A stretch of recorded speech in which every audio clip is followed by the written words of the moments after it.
Approximately 75% of adults over the age of 50 have an unhealthy diet. Most of the time, people don't do it on purpose. Instead, they don't realize that many of the foods they've eaten all their lives are bad for their bodies. These are the kinds of things that individuals used to consume when they were in their 20s and everything was going well. But around age 50, our bodies go through big changes that make it more important to think about the foods we eat and how they affect our health and well-being. In this video, we will talk about the list of foods that should be removed from your diet. That being said, please see this video through to its conclusion. It's going to be wonderfully engaging and helpful. So, let's begin. Be sure to like the video and subscribe to our channel. Stay updated with our latest videos. So, refined sugar is the first thing that needs to be taken away. If you always put 3 tablespoons of sugar in your coffee or tea, you should do something about it. In the same way, if you can't imagine life without candy bars, donuts, or cakes, you should think about it. If you ask a nutritionist what they think the most hazardous product on the market today is, the vast majority would probably point to refined sugar. And it's not just that sugar causes weight gain. The fundamental issue is that sugar is an inflammatory substance. Aging and the development of chronic illnesses are both triggered by persistent, ongoing microinflammation. In fact, sugar is one of the main reasons why people get chronic diseases and age faster. When people consume excessive amounts of sugar, they start to age faster. And it's not only the internal processes that age and degenerate our organs and tissues, we can see the effects of them on the outside too. The consumption of sugar and other sugar-containing items should be reduced. Over half of all deaths throughout the globe are related to cardiovascular accidents like heart attacks and strokes, and this is despite the fact that many of these people consume sweets like cakes and chocolates regularly. Formerly, cholesterol was thought to be the major dietary element responsible. But now, cholesterol isn't as important as it used to be. Nutritionists see sugar as the biggest threat because its sudden rises and drops in the blood are a major cause of atherosclerosis, which is when cholesterol plaques and blood clots form in the arteries. And now you ask the obvious question, is cutting off sugar completely feasible and healthy? In reality, this is quite difficult since most items already contain sugar. Even the canned beans contain sugar. There's no hiding from it and no place to go.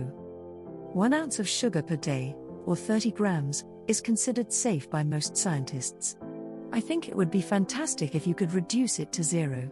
However, I must admit that it is really hard to eliminate all sugar. For this reason, quantities up to 1 ounce are already acceptable. The next thing we should be careful of is salt. Salt promotes the leaching of calcium from our bodies and, as a consequence, can provoke osteoporosis. Also, eating too much salt can lead to kidney disease. Last but not least, heart disease is also triggered by eating too much salt. You may be wondering how on earth people can survive without salt. The human body needs salt to function properly. Indeed, yes. We need salt, but like many things in life, the key is in the quantity. There is poison in everything. Everything, in the right quantity, may be a remedy. The same may be said about salt. Therefore, it stands to reason that cutting salt out of our diet won't have any beneficial effects. Similar to what would happen if we consumed too much of it. So, what is the best compromise? Researchers in the scientific community have pondered this subject, and they have come up with a solution.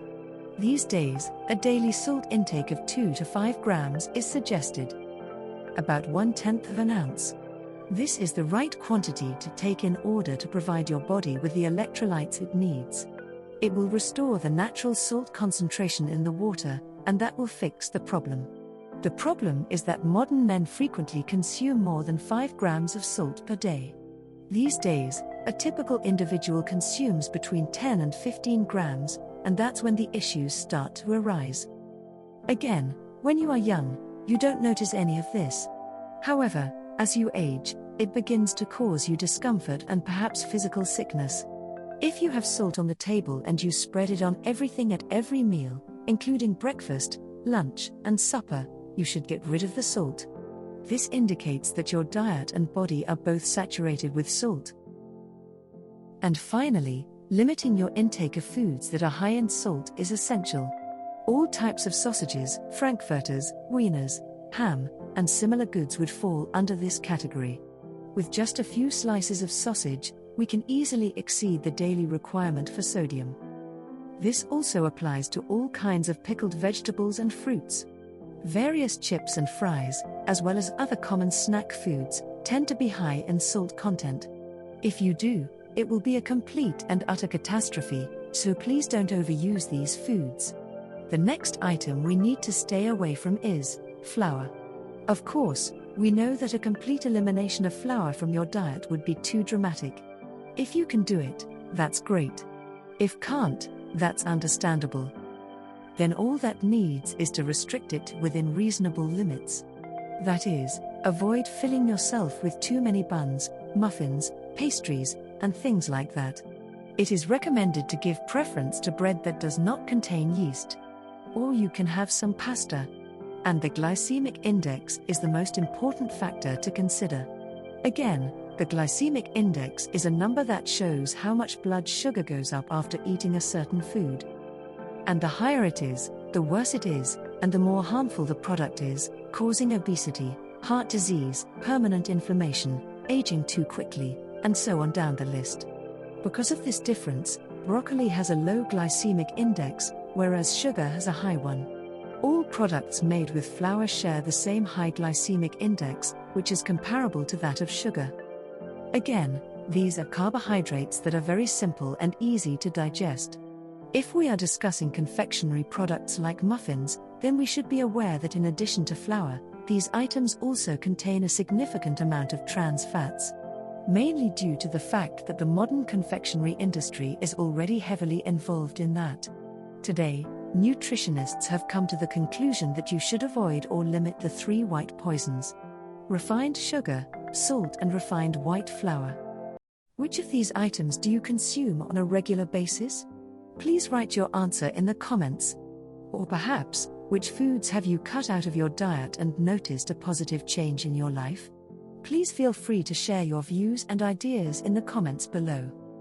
If you enjoyed this video, please hit the like button and subscribe to our channel.